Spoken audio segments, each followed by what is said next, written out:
Let's do super metal. Super metal! Yeah. I'm James. And I'm Rob. From Metallica. Yeah. Yes, sir. We are Metallica, and we are here, baby.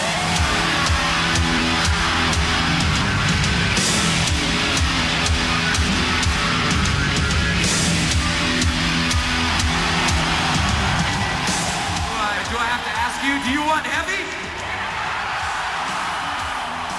No, I said, do you want hammer?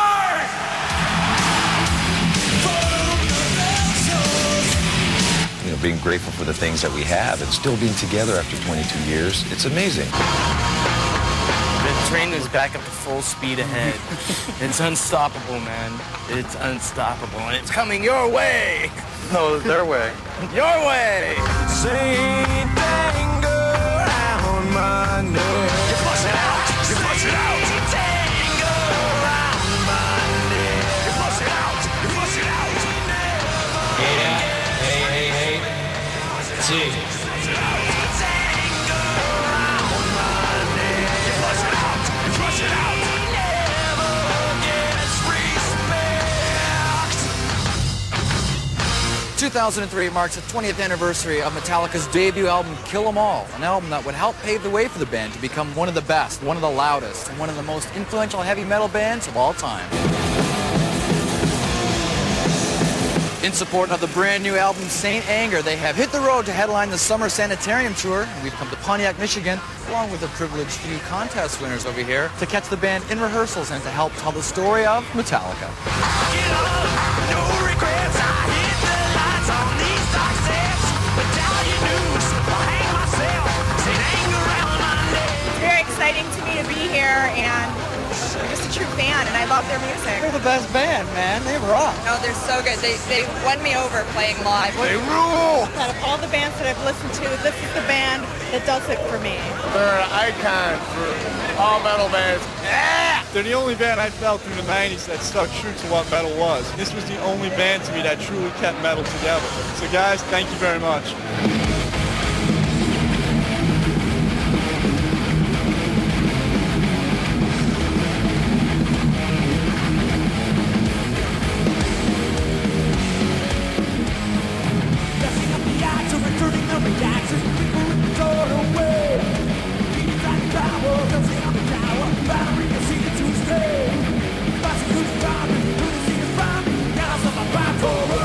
Why don't you do the introductions for Rob? And announcing the newest band member and family member of Metallica, Robert Trujillo. You flush it out. You flush it out. Tango around my neck. You flush it out. You flush it out. In order to join this band, yeah, you have to have the chops. That's a given. But it's not as easy as that. So how did Rob fit the bill besides being able to play well? Yeah, well, for sure, we were looking for a specific person. Metallica took a year and a half to find out what we needed and what we deserved, and not just to jump into whatever's the next thing, just to grab onto, you know, the kind of, you know, lose your girlfriend, get another one right away, you know. Yeah, having the chops, like you said, being a balanced person, being road-worthy, but being able to handle, having the endurance that Metallica needs too. Well, taking a walk around the stage and looking at stuff, it amazes me. You know, there's 4 guys on the stage, essentially 4 guys. How many truckloads of cases came in? More than 4. It is big. Metallica does stuff big sometimes. Do you remember your first gig, Anaheim, March '82? Mm-hmm. Radio City. It's a far cry from that gig in Anaheim. Yeah, it most definitely is. What do you remember from that gig? I know, is it true you got paid $15? You know, Lars would be the guy to ask, and he'll probably show you the receipt. He's got the damn museum, doesn't he? I kept a little diary for the first year or so, and I've got all the gigs written down and how many people were there and how much or how little we got paid. And the best read is always the remarks. It was a good time back then, man. You didn't have to do production rehearsals for 4 days. You didn't have to sit down and have your manager tell you that you can't change the set list every night because of the lighting cues.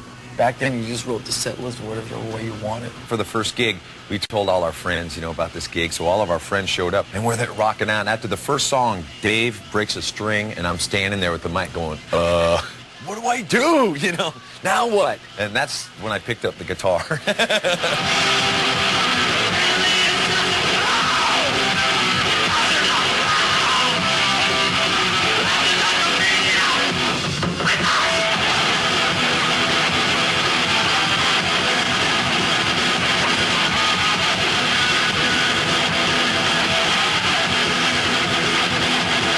We saw the new wave of British metal that was coming out. We knew it was going to hit, like, you know, a couple of years before. We knew it was going to hit the States fairly soon, so, you know, we liked doing it, and, you know, we were doing it down in L.A., and a lot of people didn't know what, you know, what the hell was going on. What would you say to a band that's just starting out on the rock scene today? Do it! Quit! Do it!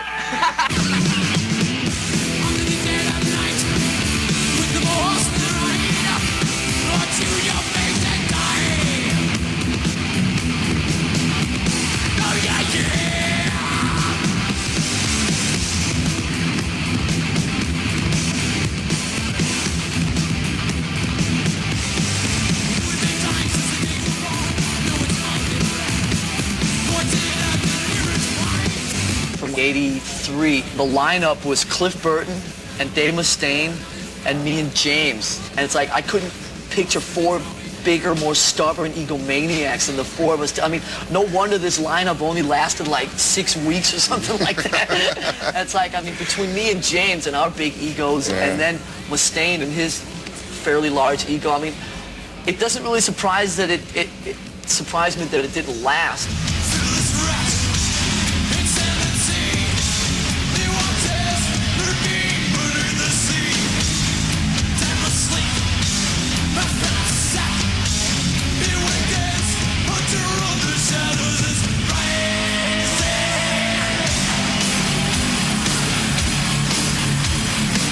Do you all know Cliff Burton over here? Everyone, hi Cliff, how you doing?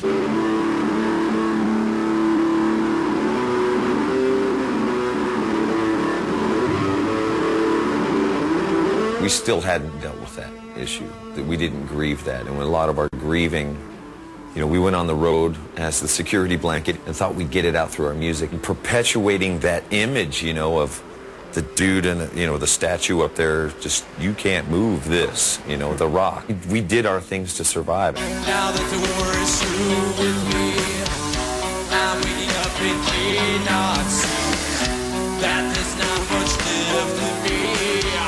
Nothing is real but pain now. Oh, my breath is out, I wish one day. Oh, please, God, wait me.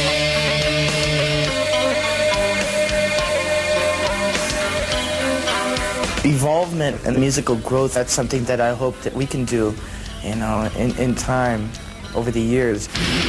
I think we're very, very honest about our natural growth and development and so forth, and I don't think we try and hide it, you know what I mean?